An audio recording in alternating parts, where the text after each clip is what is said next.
Peace and blessings, beloved.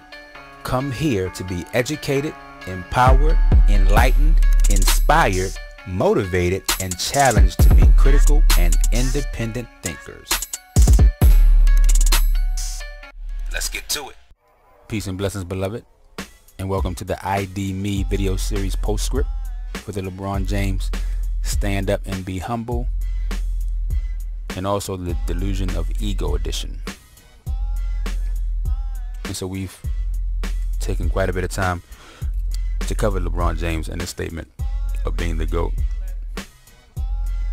And we've done so because I think it's critically important to understand what we're looking at, what we're ingesting in the way of media and entertainment, and how we should properly assess and correlate it to our lives.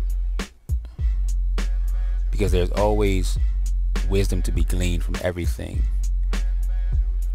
and it's incumbent upon us to understand how to extract the wisdom and apply it, and to discard foolishness and use it for what it is. And so thus far we've covered the topics of humility, pride, ego, insecurity, delusion, and agendas. And with this coverage, we're going to use interview clips from MJ, from LeBron, Allen Iverson, and Derrick Rose to analyze the topics of perspective, understanding, and leadership. And once again, this is not a foo-foo or poo-poo on LeBron, but rather an assessment of him.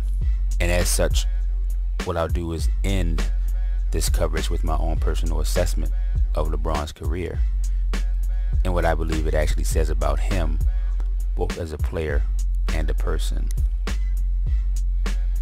And certainly I know that I'm going to get all kinds of hate mail. And it's fine. You know, I get it. I understand the infatuation. That's part of the reason that I'm doing this coverage in the first place. And so what you'll find is that those who are critical of anybody who's critical of LeBron, they actually prove those people's points. Because more often than not, people who are fans of LeBron are clouded. They have rose-colored glasses when it comes to him.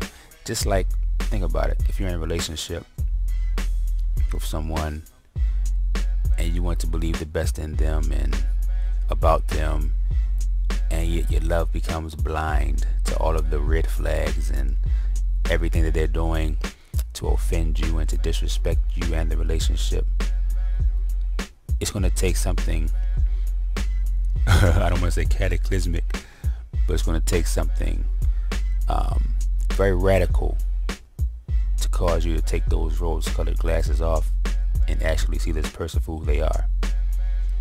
And it's that same way whenever you idolize or worship someone.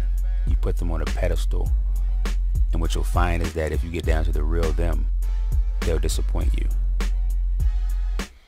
And so that's why it behooves us to not put anyone on a pedestal, to not worship anyone or anything. Our worship alone goes to our Creator, because He'll never disappoint us. He'll never let us down. He's not changing. He's immutable. He's the same yesterday, today, and forever. He's good. He's our benchmark for good. None of us will ever be able to achieve goodness. We can do good things. We can pursue holiness, and we ought to pursue holiness and godliness and righteousness. But we'll never get to it the way that He is. And so, to me, if I want to worship anything, it'll be that which I know is far greater than me. And there's nobody on this earth that is far greater than me, and that is immutable. And so it's very simple to me. But again, we have people who don't see it that way, who haven't reached that level of enlightenment. And because of that, we find ourselves here. So without further ado, let's get to it. If you care about being called the greatest basketball player ever, does that matter? Do you want that? I don't want it in a sense because I think it disrespects Wilt Chamberlain, Jerry West, You know, all the guys that prior to me, I never had a chance to play against. You know, what everybody's saying I am, I never had the chance to compete against other legends that was prior to me. When I hear it, I cringe a little bit because, you know, it's a little bit embarrassing because no one knows, you know. I never had the chance once again to play against those guys, you know. I would love to have played against them, but I never did, you know. And for you to say that I'm better than him, I mean, it's your opinion. You know, it's their opinion. I accept that as their opinion. If you ask me, I would never say that I'm the greatest player, you know. And that's because I never played against all the people that represented the league prior to Michael Jordan. All right, so we just watched the short clip from an MJ interview done by Michael Wilbon. And what I want to cover here clearly is the conversation of being considered the GOAT and whether or not a player should actually care about being considered the greatest of all time. Now, from MJ's perspective, he considered it disrespectful to even have that conversation. He thinks it's embarrassing. It's cringe-inducing. And he basically assesses it as a matter of opinion. So for him to say that he would never call himself the greatest, I think, again, says a whole lot. It's a sentiment of someone who truly understands and respects his profession and the legacy of his predecessors. And similarly, he recognizes the futility of the notion of that conversation outside of maybe a video game or fantasy league or barbershop discussion. Otherwise, he understands that it's meaningless in the grand scheme.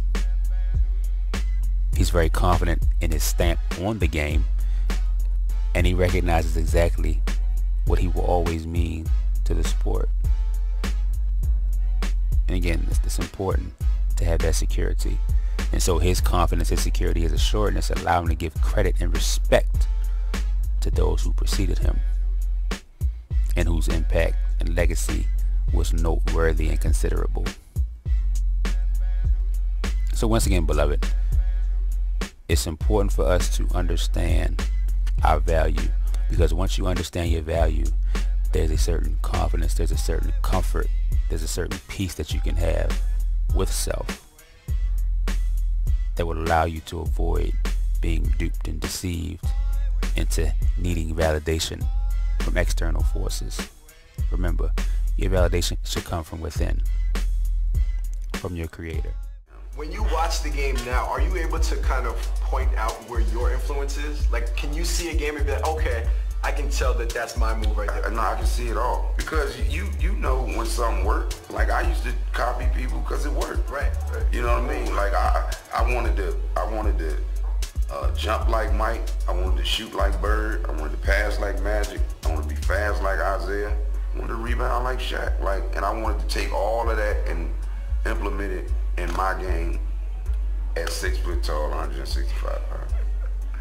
You did your best at it, though. That's what I tried to do. Emulate guys.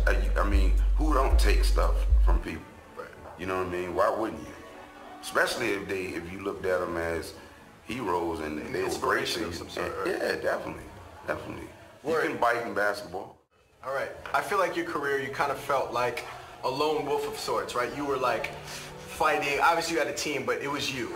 And now it's super normalized to have, you know, 3, 4, 5 superstars on the same team. Is this something you would even have wanted, or would you kind of prefer to just, you know, you have that killer mentality for yourself? Okay, listen to who I am.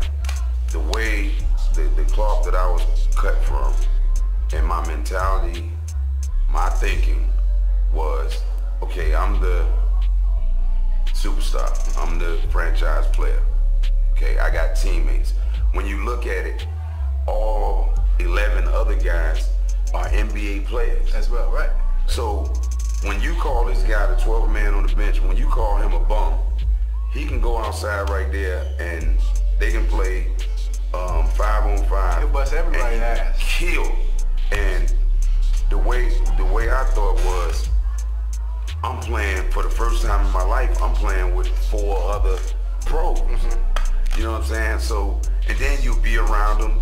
You see what they can do. So my tenure in Philadelphia, I think I had an All-Star one time. That was the Dikembe after the All-Star break. You know what I mean? But that was the first time. And I always never imagined or even thought about, man, I want to play with this person.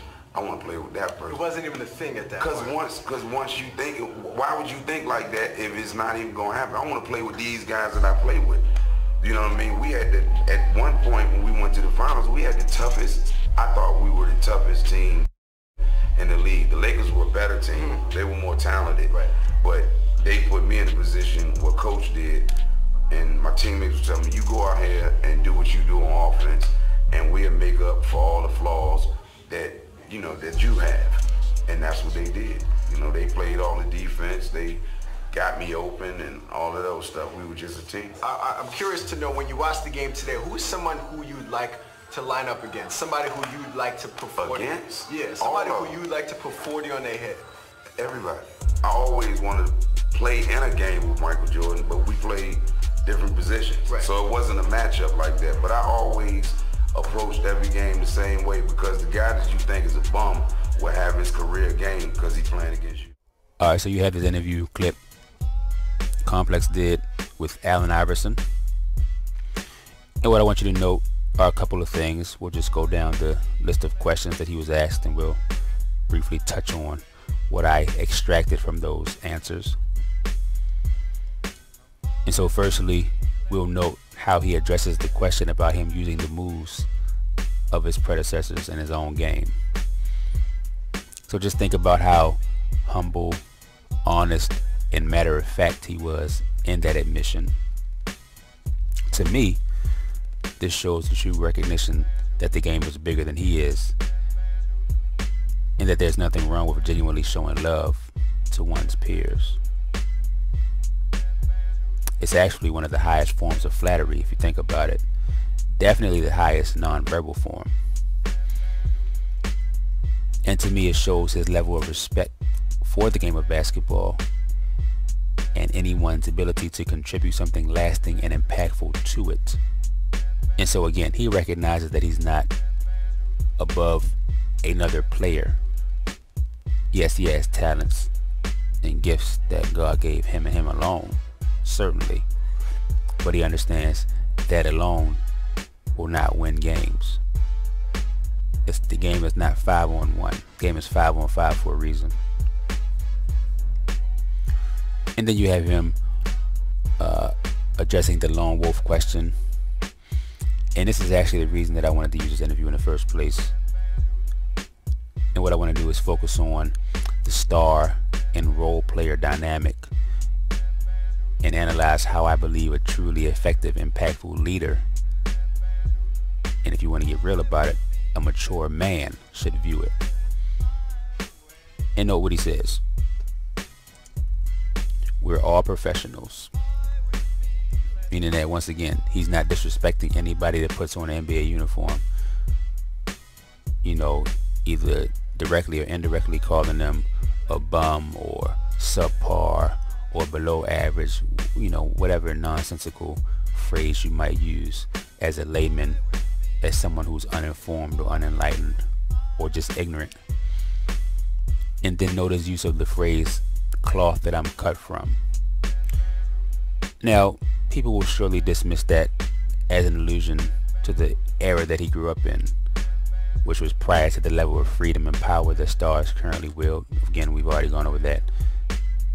The advent and the propulsion of free agency, and then the increase in salaries, what have you. But see, I look at it just a bit differently. Now, we certainly can postulate and debate and discuss whether or not AI would have felt the same way he did in this current era. But based on what I've seen from him, and then more directly here what else he's added for this answer, I think it's much more a matter of character. I think he has a certain level of security, a certain level of confidence, assuredness, and comfort in his own skin, his own talent, and his own contribution to the game. See, to me, there was no agenda with AI outside of wanting to show people that they can be themselves, particularly in the face of controversy, backlash, and retaliation. So again, we keep on getting back to the same attributes, the same perspectives on life, where you should be secure and confident and assured and comfortable in your own skin, in who you are. And then you have the fact that he basically defended his teammates to the interviewer, saying that he did what he did and they had his back in the areas that he was deficient or flawed in. And what's important to understand here is that when you are the star player and are truly intent on leading and getting the best out of your teammates, then they will gladly go to war for and with you. And they won't care about numbers or recognition, in part because that's not what motivates them, but also because they know that you'll hold them down to the media or whoever else every chance that you get. And so I'm reminded of Victor Oladipo, whom I've heard in numerous interviews be intentional about deflecting praise to his teammates, and sincerely so, might I add, because people often do that, you know, for mind games. You know, we've even seen LeBron do that, and I don't see any level of sincerity in that. But when you have people like Victor Oladipo, Allen Iverson, Derrick Rose, they do it, in my opinion, because they truly value their brothers in arms. And in my opinion, that's true, authentic leadership. And then he ended by saying he didn't need to think about playing with any other player than the ones on this roster. And so once again, man, he's assured, he's confident. And then we have him lastly asked who he would like to go up against in the current era or just period. He said all of them. And then he made a special note of MJ. You know, just another example of his approach to the game. Again, some would call it the benchmark or notion of an era, but I look at it as a way of seeing and respecting battle and competition in its purest form. Now, of course, I don't have an issue with super teams, quote unquote, because it's fun to watch and it's fun to experience it vicariously. But I think even in the formation of super teams, the competition can still remain pure. And what I think LeBron does is hamstrings franchises with a selfishness and lack of respect for the purity of the team aspect of basketball. Derrick, when did you know that night was going to be special? I mean, I didn't know it was going to be special at all. I was just going out there to play my way of playing basketball, and we knew that we had some guys down, and I was starting. So before the game, I asked Tiz what he wanted, and he just told me to go out there and play my game. One of the things I found so interesting after the game was you said, "I've never talked so much in my life on the floor." After being outside of that role for the last few years, being in that role again, when everybody's leaning on you, what was that like? I mean, it was cool. Even when I'm on the bench, it's still the most I ever talk. Like, I'm making sure that I'm always in the guy's ear, the young guys, making sure that Cat don't feel any pressure while he's out there, letting him know that it's only 7 games, 8 games in, so it's all right that you're missing bunnies right now. We didn't even get to 10 games yet, so catch your rhythm, get your reps up, and you're fine. You know, just letting them know that everything is going to be fine in this long season, really. When did you find that joy again? I mean, I always felt like I had joy. People just get it misunderstood. Confidence, opportunity, joy, fun, this and that. Like, I was just missing opportunity, man. Like, even in New York, I was the 3rd option. Like, I'm not the type of guy that's going to go out or come to a team and demand 25 shots. know I'm going to get a feel for the team, and I'm going to find my place. And in New York and in Cleveland and everywhere else, it just didn't feel right. So coming back here, I'm just under a system and a coach that really believe in me and letting me play the way that I want to play. Do you ever wonder after all this time what it would have been like had you not gotten hurt with the ACL injury? Nah, I never thought about that, bro. Never thought about it. I mean, after a couple of years, I was playing revenge basketball. Yeah, I wanted to prove everyone wrong, but after a while, I had to let that go and understand the career and the path I was heading down, and I can't play that way. For as long as I've known you, you've always said you don't need validation from anybody. No. What are your expectations for yourself moving forward now? Like I said, just to win Sixth Man of the Year and to help the young guys mature, grow, and see how far this team will go. And so next we have Derrick Rose's ESPN interview in the wake of his 50-point game on Halloween 2018.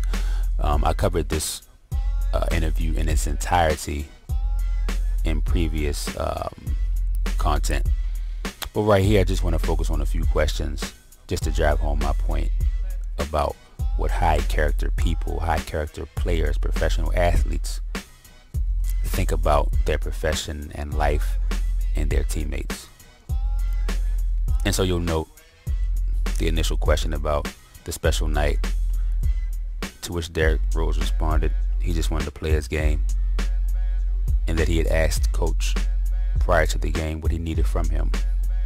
So once again, man, we just have someone who wants what's best for the team first.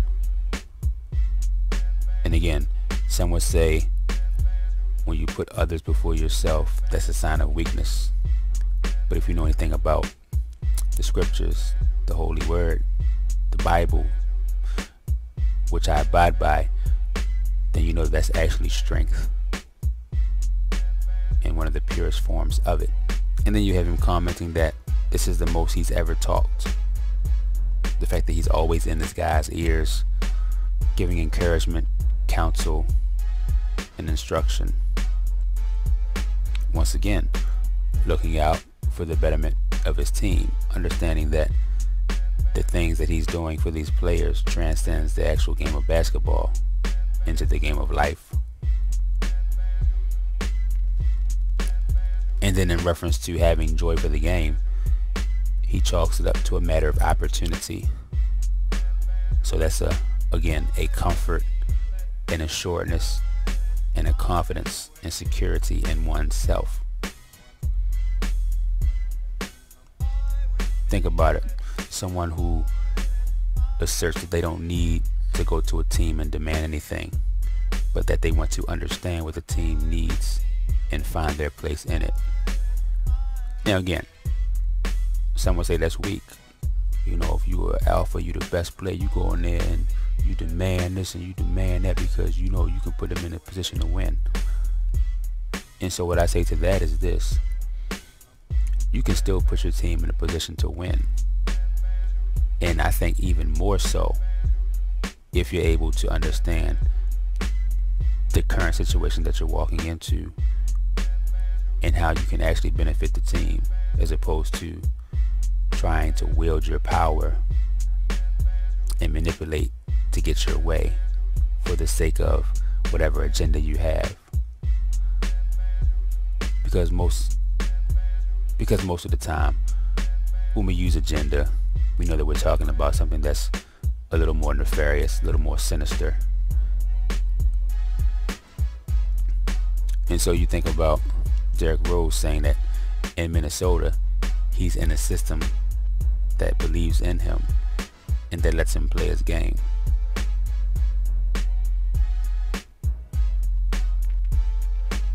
And then the next clip, he says that he had to understand his career path.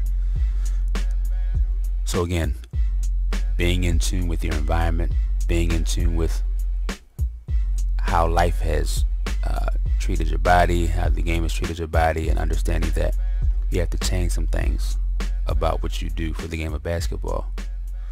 Again, not so you can pass stats, not so you can get your own glory, but so you can optimize and maximize and monetize your talents, which is what you should be trying to do, but not at the detriment of other people, or rather with a lack of concern for other people. And then you have him saying he's not concerned with validation, which again speaks to security, confidence, assuredness, comfort in one's own skin. And then lastly, you have him giving his expectations for this year. So we have what? Goal setting, foresight. And then you look at those goals, 6th man of the year. Of course, that's a selfish goal. But there's nothing wrong with being selfish and wanting to optimize and maximize on the gifts that God gave you. That's precisely what he wants you to do with those gifts. But he wants to get the glory from those gifts in the end. And then the last two expectations that he has was selfless, being that he wanted to help the young guys grow and see how far the team could go. Now, he could have said any number of things being an expectation. He could have given specific stats. He could have said, I want to prove to the world this or that. But you can see where his mindset is. And once again, to me, truly indicative of a great leader. So you're going to recruit because... Oh, I've always recruited. All right. I've always recruited. I mean, I don't know, is this something new? I've been recruiting. I've been trying to get guys to come play with me since like 2007. And I've got rejected a lot. But I've also have not got rejected. That's right. A lot of people didn't want to come to Cleveland. Let me just throw that out there. So you don't feel it was you? No, I don't feel that it was me. I tried to recruit so many guys to come to Cleveland, and we actually had a couple guys, and it just... Tell me now. Don't wait for the 30 for 30. Tell me now. No, I don't. But it wasn't hard getting guys in Miami, I'll tell you that. So now that I think, being in LA, I don't think it would be that hard to get guys here. But we got to win. And at the end of the day, it's all about winning. That's my job right now, is to show everybody that I can win with whatever. Now, one of the guys people have sort of loved to, in their fantasy basketball, put you with is the idea of Kevin Durant. Yeah. He's got an option to become a free agent this summer. But then he had quotes recently saying that he doesn't think it's comfortable for other elite players to play with you. He called the media environment around you, quote, toxic. What did you think when you heard him say all that? I was a little pissed off when I first heard it, to be honest. I didn't know where it stemmed from. So I was pissed. My family was pissed. My friends was pissed. We just didn't know why, at this point in time in the season that, my name or what I've done in my career was kind of talked about like that. So, I don't feel like it's ever been toxic around me. And when I hear toxic, I automatically thought like, toxic is like you don't want to be around that, because it's almost like a fatal disease. You don't want to be around that. But got a phone call from KD. We talked about it. He mentioned how he felt and how he felt the story took a twist. And as a man, I don't hold on to things too long. I'm too happy in my life right now, and I don't hold on to anything that will take away from my happiness. So how did you two leave that conversation? Listen, he told me how he felt, and he apologized on how it came out. All right, we move on from there. And last but certainly not least, we have the man of the hour, LeBron James. And so, this quick little clip, but I thought it was very important to point out the honesty that he had. And in so doing, he actually exposed himself a great deal to those who were really paying attention. And so right off the bat, he admits to always being a recruiter, being in recruit mode. And he also admitted to being rejected a lot. And I have no doubt about that. No one who truly knows the game wants to play with him. Think about players like a Jay Crowder, who played there for a short stint, and upon being traded to the Utah Jazz, commented that he was glad to finally be back playing for an actual system. And if you look at what he's done in Utah since, he's actually flourished in much the same role there as he had with Cleveland. So once again, one more example, if you needed another example of someone who really understands the game of basketball and also the game of LeBron. And then you have him blaming his lack of recruitment success on Cleveland. And sure, if you took a poll of 100 people asking if they voluntarily moved to Cleveland, about 98% of them would say no. The other 2% probably heard the question wrong or had no idea where Cleveland is, but you know, it is what it is. Now, if we're talking cold climate, there are plenty of NBA cities that have unpleasant weather, but that have multiple superstar players.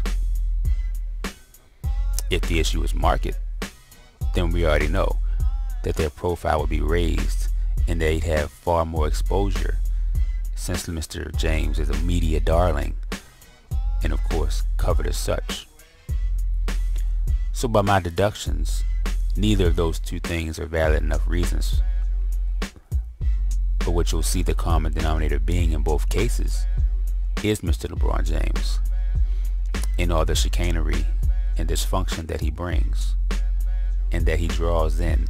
He's a magnet for dysfunction.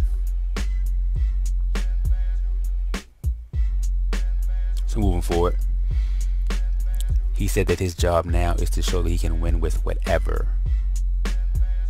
And to me, this was the comment that prompted me to use this clip.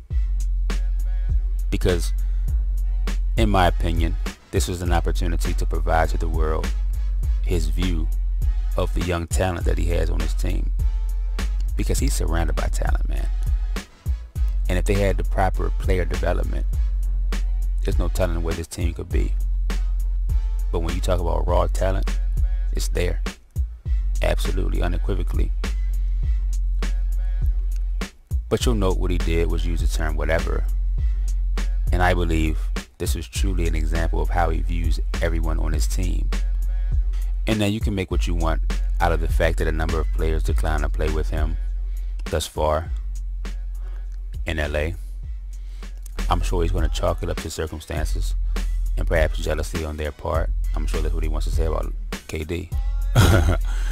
But for all of us who are enlightened, once again, we know why no one wants to suit up with him. It's very clear.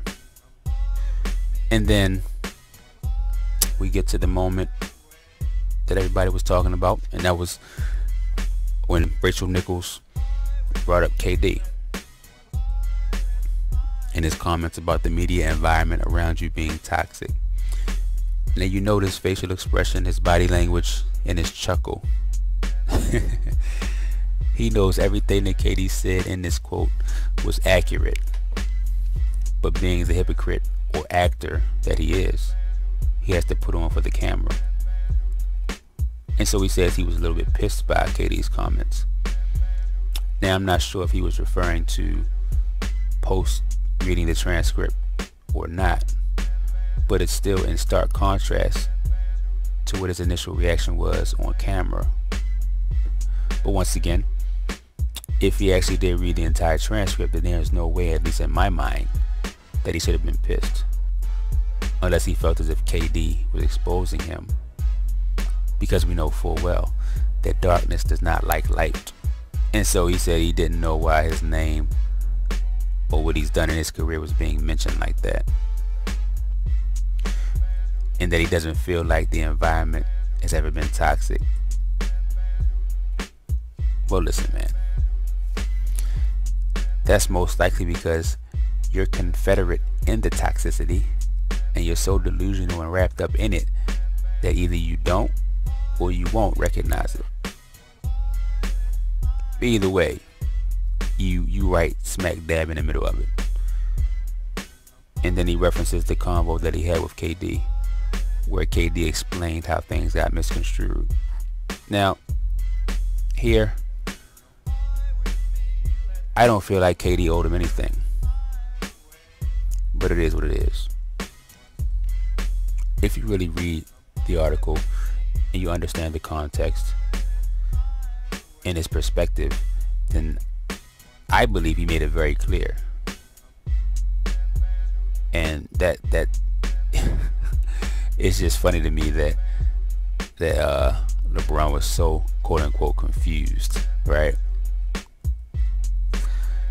But you know, again, man, it is what it is.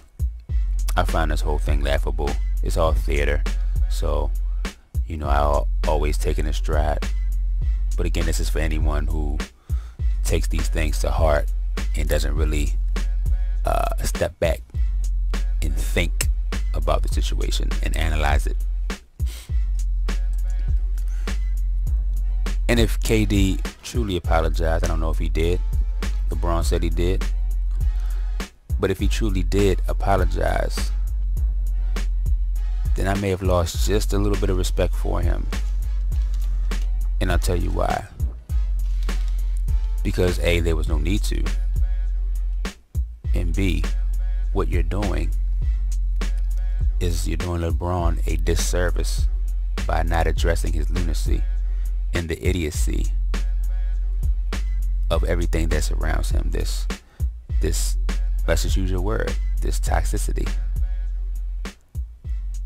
Because see, for someone to give an honest, accurate account of his personal perspective, even giving a disclaimer, and then feel the pressure to apologize because someone is too naive or unwilling to understand the full scope, is utterly ridiculous in my opinion. And once again, things around LeBron become laughable, and it's really sad. It's really sad because everyone loses. Now, of course, you know, LeBron is a powerful, well-paid, well-covered, well-backed loser, but spiritually he loses. And then the last thing, man, this could just be me being extra, whatever, but it was a bit off-putting, the fact that he kept looking into the camera, particularly in the beginning. It just seemed so disingenuous to me. To me, it just drives home the fact that he wants to be an actor and that he actually is an actor. And to be honest, it reminded me a little bit of Will Smith. And speaking of that dude, I may do a video on him too. Lord knows we could cover a whole lot with him. But getting back to LeBron, man. What else can you say? So haters come on. It is what it is. But before you do comment, just make sure you've actually sat and thought about my comments before you rebut. Take your emotion out of it. Take your jersey off, your Lakers socks, your LeBron underoos. Oh man,